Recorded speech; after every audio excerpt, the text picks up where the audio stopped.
napakaraming sakit including cancer. Ganun na rin sa Alzheimer, inflammation, and other degenerative diseases. I was at E. De Los Santos SDI Hospital in Quezon City 2 days ago. The owner of the hospital is, the medical director is Dr. Efren De Los Santos. He is a doctor who believes that conventional medicine is not sufficient para sa therapy ng tao. Naniniwala siya na kailanganin pa rin ng suporta ng alternative medicine or food supplements. Ipinaliwanag nga niya when I was there 2 days ago and gave a lecture to a group of doctors. Ipinaliwanag nga niya na ang cholesterol is a factor sa cardiovascular disease, but it is actually a function of inflammation. Kaya nagkakaroon ng cardiovascular disease. Mamaya po, I'll show you a lot of studies to detail this, ano? Pero anyway, from luyang dilaw, ini-extract natin ang ginagawa nating powder, and then we extract the specific chemical compound called curcumin. Isa lamang pong compound yan. We throw away 99.5% of this. This is only 0.5% of the luyang dilaw. So if you tell me, sir, marami akong luyang dilaw sa bahay, yun na lang ang gagamitin ko. Dahil ang luyang dilaw equals Picure, you are 99.5% wrong. Because this is only 0.5% of the luyang dilaw. We throw away 99.5% of that. Isang katiting lamang po ito. Yun ang hinahanap natin. Yun ang nakakatulong panlaban sa napakaraming mga sakit. Isa pang component natin dyan ay ang piperine. Ano ba ang piperine? Galing sa long pepper, Piper longum. Mula sa 1 kilong Piper longum, makakakuha tayo ng 1 gram. 1 gramo for every 1,000 grams nun. Ito lang pong specific molecular structure na to ang hinahanap natin from this. So hindi pwedeng basta sili lamang ang gagamitin. Okay? Kailangan i-extract natin ito. Piperine was also traditionally used as a food supplement. It is used as a mood enhancer. Sino po ba sa atin ang palaging depressed? Moody, may mood swings. Pakainin niyo po ng sili. Kapag maanghang naman, lalo magagalit sa atin yun. I-extract natin yung piperine sa loob ng sili at yun ay makakatulong as mood enhancer. Nakakatulong din siya sa digestion, protection from cardiovascular diseases, and a lot of things. But for Picure,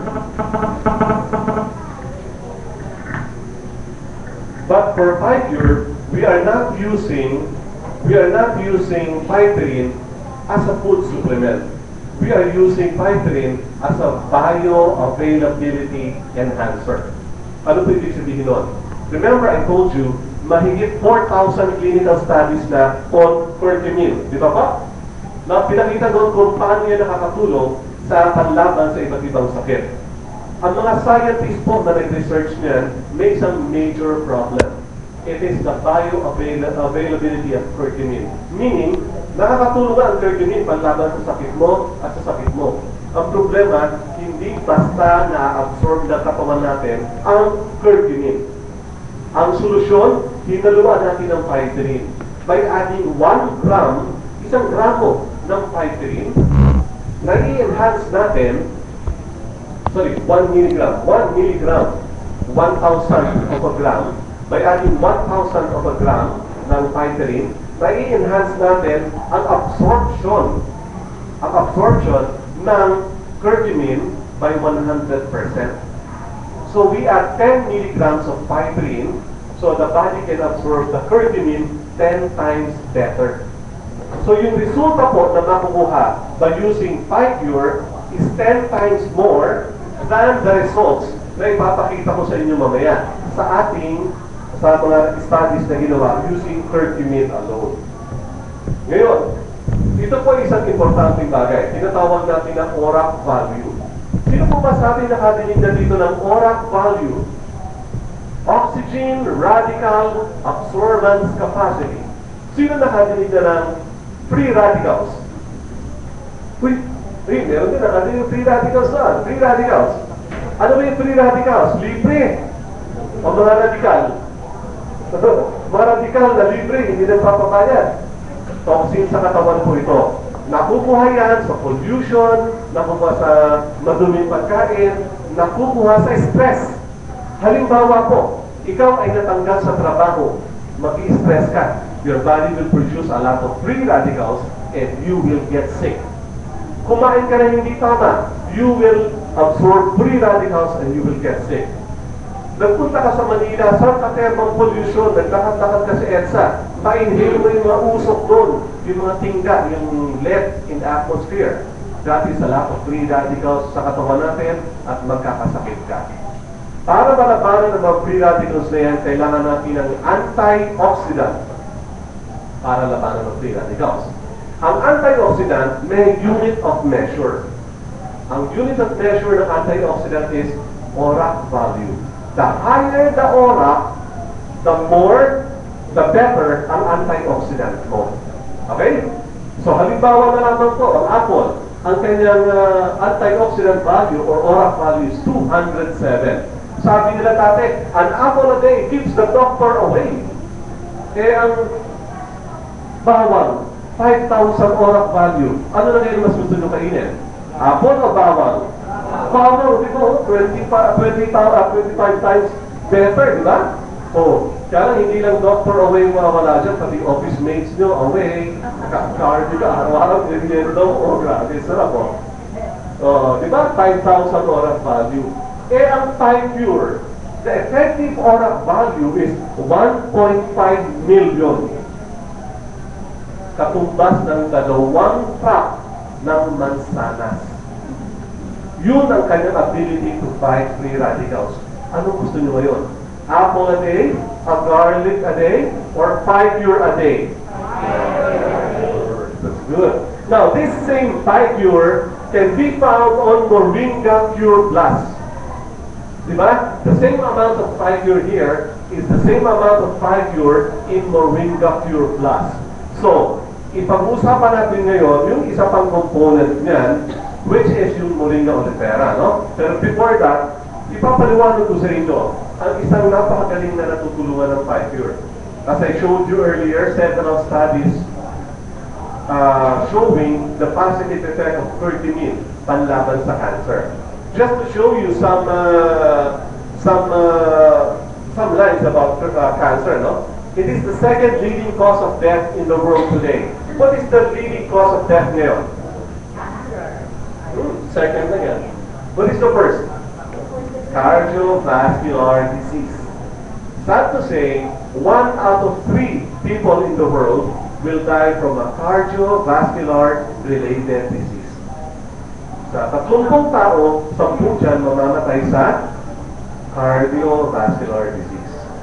Number 1. Number 2, cancer. Cancer is a class of diseases in which a group of cells display uncontrolled growth. May population explosion niya, no? Yung cancer cell, ilang buwan lang, kumalat na sa buong katawan. Population explosion. It is an invasion that intrudes upon and destroys adjacent tissues, and sometimes kumakalat siya to other locations via lymph node or blood. Halimbawa, may cancer ka sa uterus. Nasa uterus lang, ginagamot, ano? Yung mga cancer cells nandun. Minsan may nadidislodge na isang cancer cell. Isang kiraso lang. Sumama sa bloodstream.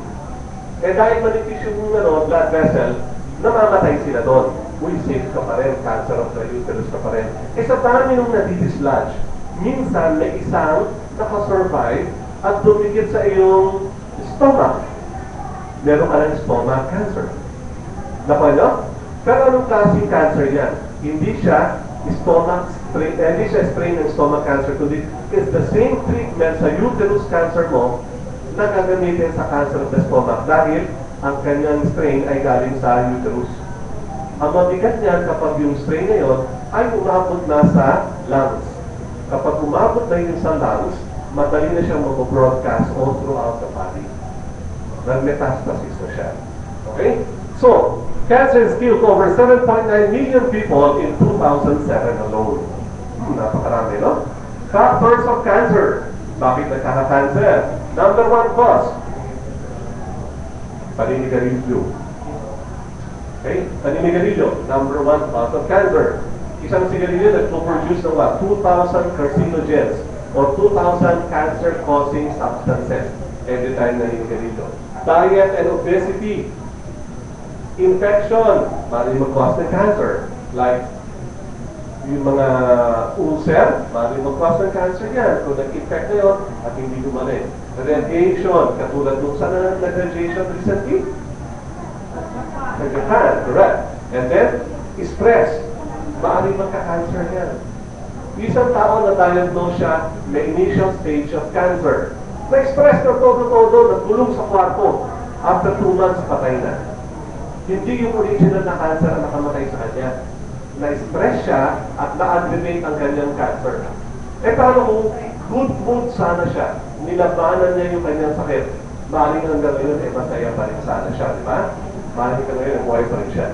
Lack of physical activity and environmental pollutants. Uy, nakuha niyo po ba yung news? Meron tayo sa news ngayon, ha? Ang sabi,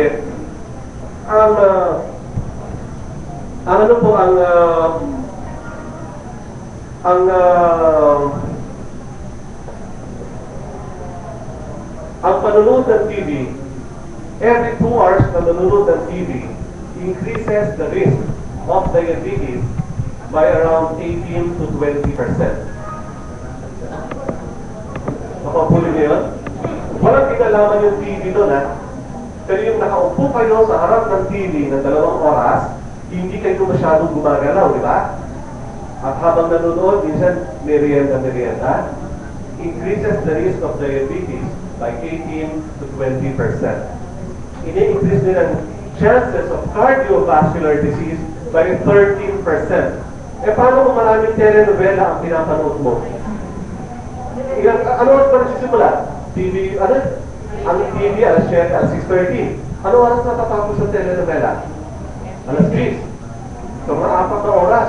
Increases your risk of diabetes by 40%. Gusto ba natin yun? Woo! Galing, kaya natin yun. 6 na oras tayo, 60% tayo. Lack of physical activity and environmental pollutants. Okay, now we have a bright hope in the fight against cancer, which is curcumin. Nakakalaban siya sa initiation, promotion, and progression na 3 stages of cancer. Ang curcumin ay lumalaban, maglalanding pa lang ang cancer, lumalagana pa lang hanggang sa paglalaan niya. Meaning cancer stage 1, stage 2, stage 3, stage 4. Pwedeng tumulong panlaban ang figure. May nagtanong sa akin, stage 4 cancer na siya, pwede pa? Yes. Up to progression stage. Hindi ko po sinasabing gagaling lahat ng tao na uminom ng figure. Tama, di ba po? Lahat ba ng tao na nag-chemotherapy gumaling? Lahat ba ng tao na inoperahan sa cancer gumaling? Lahat ba ng tao na iinom ng figure ay gagaling? Pero hindi rin. Hindi po lahat ng iinom nito ay gagaling. Subalit, lumalaki ang chances of recovery. Di ba po, nakita niya, very realistic, ano? Hindi ako nangangako ng langit at lupa. Pinapangako ko lang sa inyo ay mag-i-improve ang chances of recovery if we use figure. Either for cancer stage 1, stage 2, stage 3, or stage 4, makakatulong ito. Now, some medical conditions where figure may help: cardiovascular protection against cancer, very potent yet safe anti-inflammatory, effective treatment for inflammatory bowel disease, nagkaroon po kayo kanina about colon cancer, relief for rheumatoid arthritis, etc. Yan, hanggang sa natural weight loss. Alzheimer's disease. Nakakatulong din yan. Alam po niya Alzheimer's disease? Sa Tagalog? Ulyanin. Sa Ilocano ang tawag doon? Agkabaw? Aghabaw. Aghabaw. Yan. Ito naman po ang third component ng Moringa Pure Plus, which is Moringa olivera. Sa Ilocano, malunggay. Malunggay is a complete multivitamin vegetable.